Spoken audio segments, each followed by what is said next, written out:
Hey guys, welcome back to Talking with JoJo, where we go over what's really going on. And I am in a better mood today, guys. I'm sorry about the other day, but I was just so upset when I first saw this story. I want to thank everybody for the positive response to not only my video, but to my live that night. I had over 4,000 people come through that room. It was amazing. So I want to thank everybody.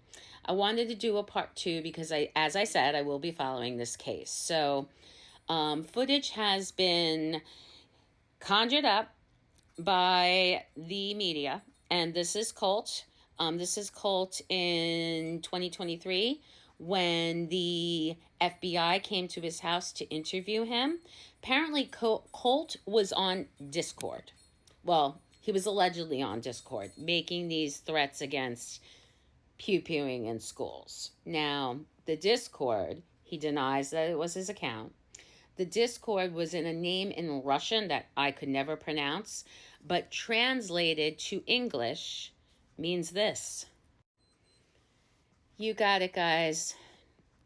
According to U.S. Crime News, Georgia suspect Colt Gray honored Sandy Hook unaliver via Discord and kept writings on school pew-pewers.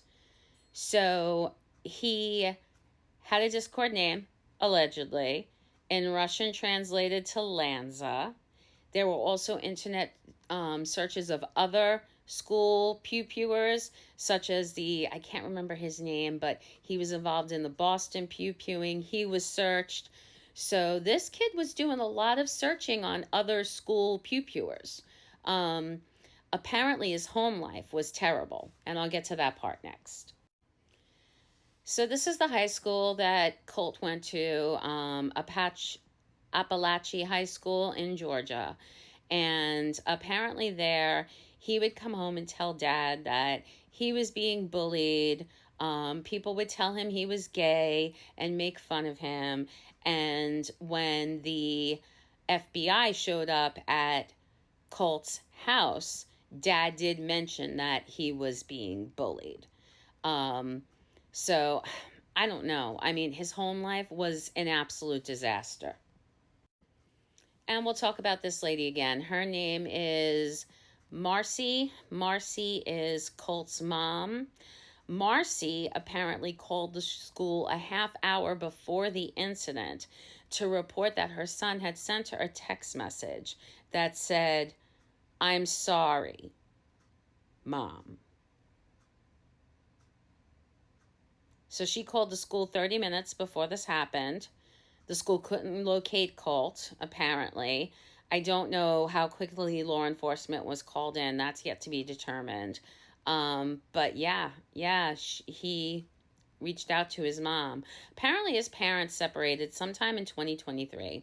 Mom is also facing her own criminal charges, and she's got a variety of them, from a domestic dispute to something with money, something with fraud.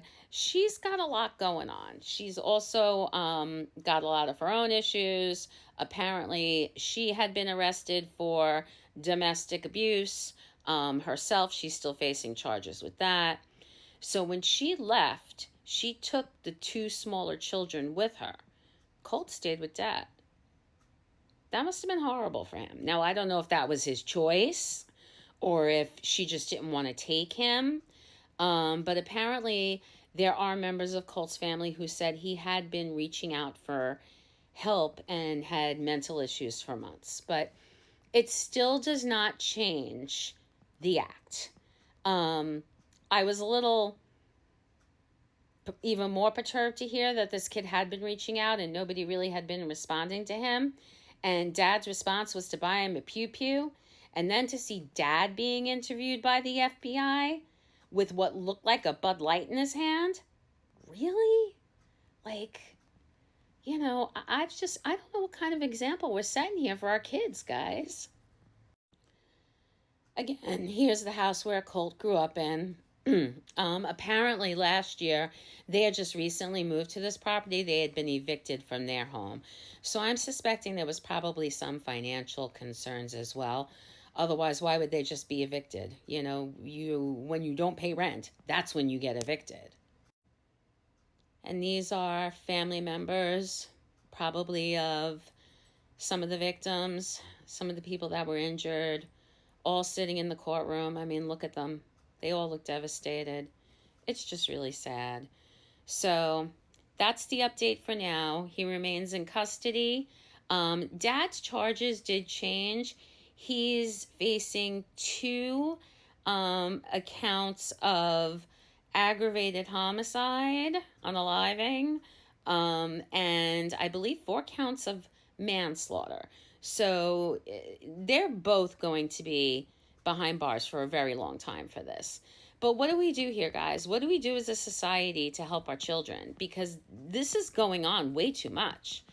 You know, there's got to be some kind of a vetting process for kids, you know, that they can't have access to pew-pews unless supervised, and they have to be kept locked up. It should be a law. It really should, for kids of under 18, that all guns have to be secured. Now, I don't know if it's a law here in New York. I don't know if it's a law here in Georgia. Maybe one of my followers can answer that question. But I am going to be going live again tonight. We'll be discussing this hopefully around 8 p.m.